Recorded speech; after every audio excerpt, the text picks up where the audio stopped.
when I was a buyer at 50 and a 75-year-old person would come in, I know I was biased. I just know it. So I don't want to remind them. Your dad had, I think, quadruple bypass surgery at 65. How did that impact you? Well, it was another deal to deal with. It was another, you know, he was in Palm Springs. He had chest pains. We had to get to Cedars. There was no room in the ICU. I had to call a board member of Cedars and see if they could help me get him in. He insisted on stopping 2 miles from Cedars because he didn't want to, he had another bathroom. I kept saying to him, they've got a lot of bathrooms at Cedars. No, I'm going to stop. I met the doctor who was heavy, big fat fingers. I thought, how is this guy, Dr. Matloff, he was fantastic. How is he going to operate? What are those fingers going to do like? I think he went in for the operation and the power went off and he woke up and all that happened is he had a haircut, as I remember.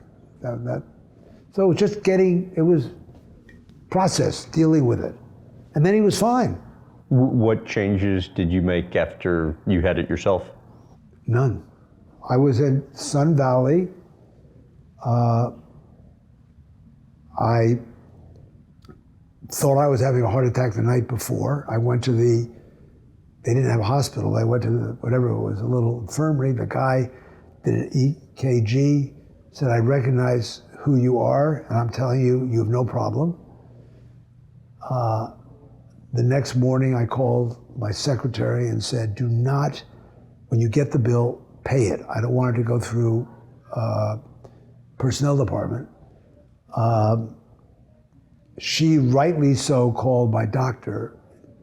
He called me and said, you got to go to Cedars and do a stress test. I know, I'm fine. I flew back from Sun Valley a day early. I watched the pilot of ER on the plane, wishing it was ABC, not NBC's pilot. I drove myself, my wife drove home. There was no issue. I got on the treadmill. They stopped it after a minute. The next thing I knew, I was on morphine. It was Friday night before the finals of the World Cup. As I'm being wheeled in, I said to my wife, to Jane, who was the doctor? She said, Dr. Trento. I said, well, where's he from? She said, Tijuana. I thought, well, if she can make a joke about that, I guess I'm all right. I made an arrangement with him, and I can't remember how I did it, but if I lived, he's Italian, Italy was playing somebody at the Rose Bowl. I said, if I live, you have my tickets. If I die, you don't have them. And I woke up the next morning, and that was that. I felt, you know, I stopped eating a lot of beef. You know, I changed my diet, and I exercised every day, but I never thought I was sick. Yeah. And the health today is good? Yeah. An average day today for you entails what? Every day is different. Every day is definitely conversations about television series. We have a very good group here. We have a lot of animation. We really, I think, are leading in animation for the Netflix and others. I mean, good animation.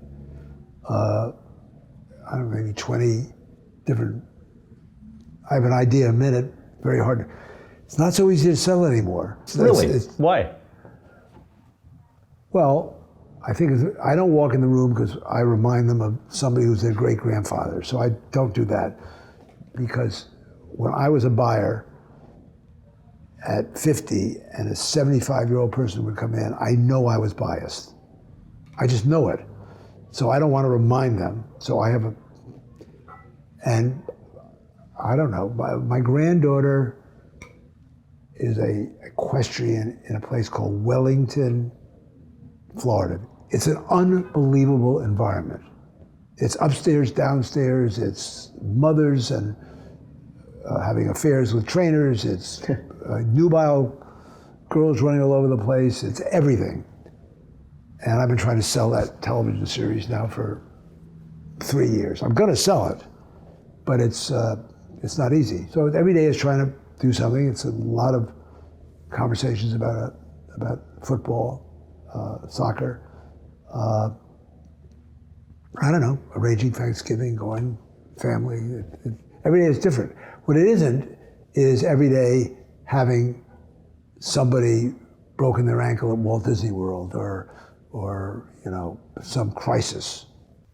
Or an interviewer grilling you on your life. I haven't done many interviews. Last one for you. If you were writing your memoir today, what would you add to it?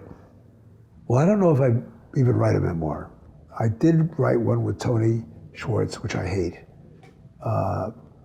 In hindsight, I don't know. I shouldn't have done it. I shouldn't have done it that early. Jane told you not to.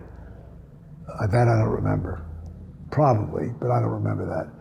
But I probably wouldn't do that. I'd say Barry's memoir was fantastic. I don't have that kind of a story. I just think it'd be boring. I mean, I'm sick of all these memoirs. Everybody has a memoir, so I don't think I'd do a memoir. I do have 2 novels that I'm trying to get published. So we'll see what happens.